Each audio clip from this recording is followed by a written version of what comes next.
Hi hello नमस्कार. मी प्राप्ती परत एकदा प्राप्तीज लाईफस्टाईल या चॅनलवरती तुम्हा सर्वांचं मनापासून स्वागत करत आहे.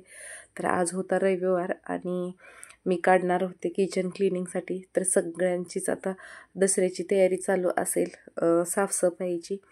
तर मी हे आज काढणार होते किचन, पूर्ण क्लीन करून घेणार आहे आज. हॉल आणि बेडरूम झालेला आहे, फक्त आता राहिलेला आहे किचन. तर किचनलाच खूप वेळ लागतो, त्यासाठी मी आज करणार आहे किचन क्लिनिंग, पूर्ण डीप क्लिनिंग करणार आहे. तर रात्रीच यांनी सगळी माळ्यावरची वगैरे भांडी काढून ठेवलेली होते. तर मी सांगितलं होतं की त्यांना काढून ठेवा, म्हणजे मग मला सकाळी लवकर करता येईल कामाला सुरुवात. तर त्यासाठी काढून ठेवले होते. आणि सकाळी आमच्या इथं 6:30 वाजता पाणी येते. तर आत्ता वाजले होते 6:30. आणि पाणी आल्यानंतर मी गॅलरीमध्ये सगळं पाणी भरून ठेवते, कारण एक्स्ट्राचं पाणी, कारण आज पाणी खूप लागणार होतं. त्यासाठी मग भरपूर असं पाणी भरून ठेवले. आणि त्यानंतर मग पोरींचे युनिफॉर्म जे आपण मशीनला लावू शकत नाही, व्हाईट कलरचे असतात ना, तर ते मी कालच भिजू घातले होते. तर तेही आता धुवून टाकते अगोदर, कारण एकदा जर मी भांडे वगैरे घासायला किचन क्लिनिंगला लागले ना, तर हे मग राहून जाईल. त्यामुळं म्हणलं की आधी हे करून घेऊयात. तर त्यांचे युनिफॉर्म्सही आता धुवून घेतलेले आहेत. आणि त्यानंतर मी आता आंघोळ वगैरे करून मग नंतरच लागणार आहे क्लिनिंगसाठी. तर बघू शकता इथं मुली उठल्या उठल्या अभ्यासालाच बसल्या होत्या. ब्रश वगैरे काहीच केलं नाही, उठल्या की चालू झालं त्यांचा अभ्यासाला. कारण आज त्यांचा अबॅकसचा पण क्लास असतो ना, त्यामुळं मग ते होमवर्क राहिलेलं होतं, तर तेच कंप्लीट करत बसल्या होत्या. त्यानंतर मी आंघोळ वगैरे केली आणि स्वयंपाक वगैरे बनवला आणि जेवण वगैरे करून घेतलं अगोदर, कारण एकदा जर कामाला लागलं तर मग परत जेवण वगैरे उशीर होऊन जाईल खूपच. त्यामुळं सगळं केलं. आणि जी भांडी पडली होती आमची स्वयंपाकाची, जेवणाची, तर ती सगळी अगोदर धुवून इथं वाळत घातलेली आहे, बघू शकता. आणि किचन पूर्ण मी आत्ता सगळं सामान काढलेलं आहे किचनमधलं. आणि जे माझे कडपे वगैरे आहेत ना फरशीचं, तर तिथले डबे वगैरे सगळेच काढून मी आता हॉलमध्ये ठेवले होते, कारण आता मी सगळं झाडून फडकून घेणार होते. कारण माळ्यावरचं वगैरे जाळ्या, असे नाही का किडे वगैरे असतात ना, ते जाळ्या बनवणारे, तर ते पण आहेत थोडेसे. तर ते सगळे मी आता काढून घेते. आणि इन्व्हर्टर बसवला, आता बसवून ही 2-3 महिने झालं. पण ते बसवते वेळेस काय झालं, तिथं नाही का थोडंसं मशीननी ड्रिल वगैरे केलेलं होतं, तर तिथं खूप माती वगैरे पडलेली होती. आणि त्यावेळेस खूप सामान होतं, त्यामुळं का मी काढलेलंच नव्हतं थोडं, तर तिथं तसंच ठेवलेलं होतं. तर ते सगळं आज काढून घेतलेलं आहे.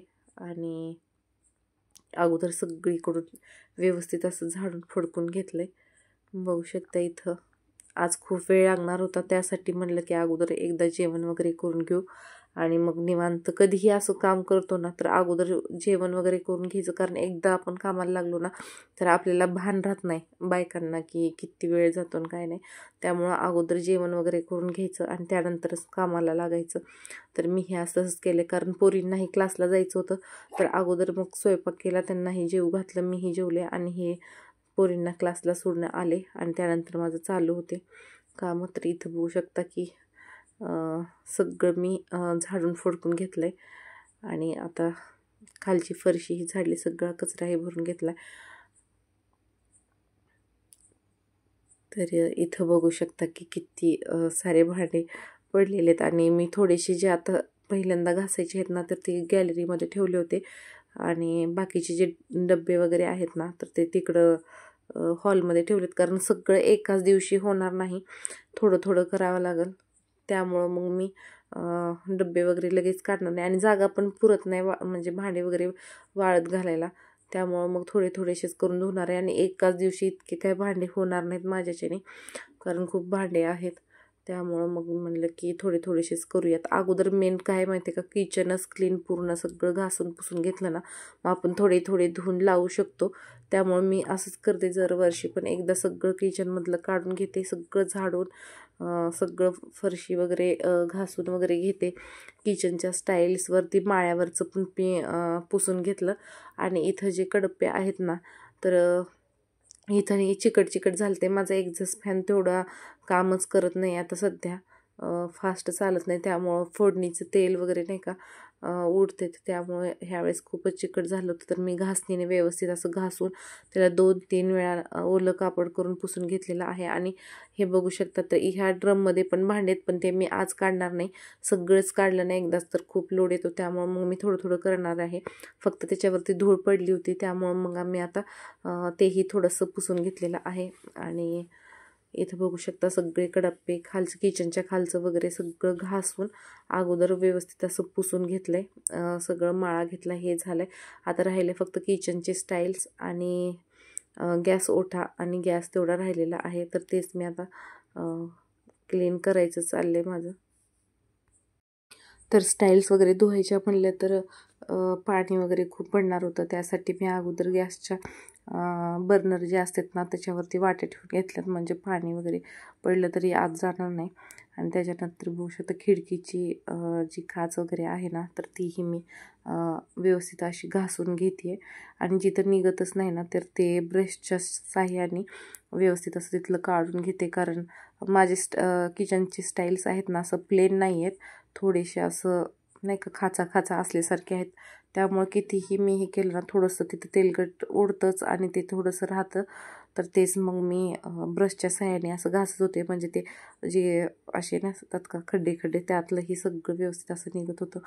त्यामुळे बघू शकता, तर इथं मी घासून घेतलेलं आहे. आणि वरचं पण थोडंसं स्टाईल्स पूर्ण वरीपर्यंत नाही आहेत माझ्या, त्यामुळं काय होतं माहिती का, ते उडलेलं सगळं तिथं स्टाईल्स तरी आपण घासून घेऊ शकतो, पण वरती जे कलर आहे ना तिथं पहिलं नव्हतं होत. आत्ता कसं झालं आहे, 2 महिने झाले असतील एक्झॉस्ट फॅन जरा स्लो चालतं आहे, त्यामुळं हे असं होतं आहे. आणि वरती खूप चिकट चिकट झालं आहे. मी त्यांना तेच सांगत होते यांना की एक्झॉस्ट फॅनचा अगोदर बघा काहीतरी, नाहीतर पूर्ण किचनची वाट लागून जाईल, सगळं वरती काळं काळं होऊन जाईल ते. कारण आपण किती जरी जपून करायचं म्हटलं तरी फोडणी गडबडीच्या वेळेस आपण गॅस मोठा करून फोडणी देतो, तर ते उडतंच, कळत न कळत आपल्याकडनं होतंच ते. त्यामुळं मग आता एक्झॉस्ट फॅनचं काहीतरी करावं लागेल मला अगोदर, कारण खूपच चिकट चिकट झालेलं होतं. तर वरचं हे मी थोडंसं नाही का घासून वगैरे घेतलं आहे, पण कसं कलर असल्यामुळे इतकंही तिथं काय करता आलं नाही मला. आणि त्यानंतर मग मी आता गॅसची शेगडी जी आहे ना, तर ती घासणार आहे. तर त्याच्या बर्नरच्या साईडला आहे ना, तर रोज आपण घासतो, पण इतकं काय निघत नाही, घासणीने वगैरेच घासतो. तर आता मी हे मेशोवरती बघितले होते ब्रश, आणि मला वाटलं की नाही का बघूयात तरी घेऊन, तर मी घेतलेले होते. आणि इतकं मला उपयोग झाला ना या ब्रशचा, खरंच सांगते. खूप छान असं भांडे पण जे आपले जिथं घासणी वगैरे पोंचत नाही ना, तेलाची कॅटली म्हणा, किंवा परत असे छोटे छोटे होते ना जे भांडे की आपले असतात, असं काही बघा की हात पोंचत नाही आणि काळे काळे चिकट चिकट झालेले असतात, तर या ब्रशने इतके छान निघाले ना. आणि गॅसचे बर्नरही तुम्ही बघू शकता इथंच, तर किती छान निघालेत. तर खूप युजफुल आहे, तुम्ही मागू शकता. 3 ब्रश आहेत, तर त्याचं मी नाही का तुम्हाला पुढच्या व्हिडिओमध्ये ते दाखवते कसे कसे आहेत. आता मला एवढं काही सांगता येत नाही, तर मी पुढच्या व्हिडिओमध्ये नक्कीच ते ब्रश दाखवेल. आणि किती 90 रुपयाला का 70 रुपयाला किती तरी मला लक्षात नाही, पण जास्त महागही नाहीत, बरे पडले ब्रश. कारण खरंच खूप उपयोगाला येतात बरं का. मलाच तर आज त्या ब्रशचा इतका उपयोग झाले ना. तर त्यानंतर मी गॅस वगैरे घासून घेतला, स्पंजच्याच घासणीने घासला. त्यानंतर किचन ओटाही व्यवस्थित असं घासलं आणि त्याच्यावरचं पाणी वगैरे काढून सगळंच क्लीन करून घेणार आहे. तर आता झालेलं आहे किचन सगळं नाही का क्लीन पूर्ण. तर बघा एक्झॉस्ट फॅनच्या वरती थोडेसे डाग राहिलेलेच आहेत, इकडचे मी घासलेत, पण ते एक्झॉस्ट फॅनच्या वरती कसं वायर वगैरे आहे, तर नको म्हणलं तिकडं नाही का उगच, त्यामुळं मग मी तिथलं काय केलं नाही. तर खिडकी वगैरे किती छान अशी चमकते, तर इतकं छान प्रसन्न वाटत होतं ना मला आज, मस्त वाटत होतं. असं क्लीन केलं ना, थोडीशी होते दगदग, पण आपल्याला खूप असं मनाला समाधान पण भेटतं एकदा असं व्यवस्थित असं क्लीन केलं ना, तर खूप छान वाटतं. तर इथं आता मी ते झाल्यानंतर भांडी जे धुवायचे आहेत ना आज, तर ते मी सगळे गॅलरीत ठेवलेले होते, तर ते सगळ्यात अगोदर घासून घेते ते झाल्यानंतर. आणि सगळ्यात अगोदर मी इथं प्लॅस्टिकचे जे होते ना बास्केट वगैरे, परत कांदे आणि लसूण ठेवायचं जे बास्केट आहे ते, तर ते सगळं स्पंजच्या घासणीने वगैरे घासून घेतलेलं आहे. आणि ते सगळ्यात अगोदर ते धुवून छोटे छोटे डबे वगैरे असं जे होतं ना. आणि आता हे बघू शकता काय मटकी वगैरे मोड आणायची असते ना, तर ते भांडे घेतलं खरं, पण त्याचा काहीच मला उपयोग झाला नाही. ते असंच पडून आहे. एकदाच काहीतरी मी लावलेलं, पण काहीच इतकं चांगलं आलं नाही. त्यापेक्षा मी आता असंच एक दिवशी तेही शेअर करेल मी मटकीला कशी मोड आणते ते. तर काय नाही, खूप सोपी पद्धत आहे. मी फक्त भिजवते ना असंच ठेवते तरी खूप छान मोड येते. पण काय माहिती मला कळत आता घेऊन ही मी ते 5-6 वर्ष झालं. त्यावेळेस काय माझ्याकडून ते मला एवढी टॅक्ट माहिती नव्हती, तर मला खूप नाही का मटकीला मोडच यायची नाही. त्यामुळं मी ते घेतलं होतं. तर इथं बघू शकता भांडे वगैरे झालेले आहेत आणि शेवटी सगळे भांडे झाल्यानंतर माझ्या हाताला लागलंच. आज घासलेले भांडे होते बघू शकता, तर मी घासून दिले आणि मुलीने पुसून किती छान असे वाळत घातलेले आहेत. तर त्यानंतर आता राहिलेले आहेत इथं बघा साईडला ठेवलेत हे डब्बे. उद्या मी रिकामी करून घासेल आणि पितळाची तांब्याची भांडी आणि थोडेसे डब्बे आणि ड्रममध्ये ही भांडी आहेत, तर तेही मी उद्याच घासेल. तर चला तर मग भेटूया उद्याच्याच नवीन अशा एका व्लॉगमध्ये. तोपर्यंत बाय. आणि जाता जाता सबस्क्राईब करायला अजिबात विसरू नका. चलो बाय.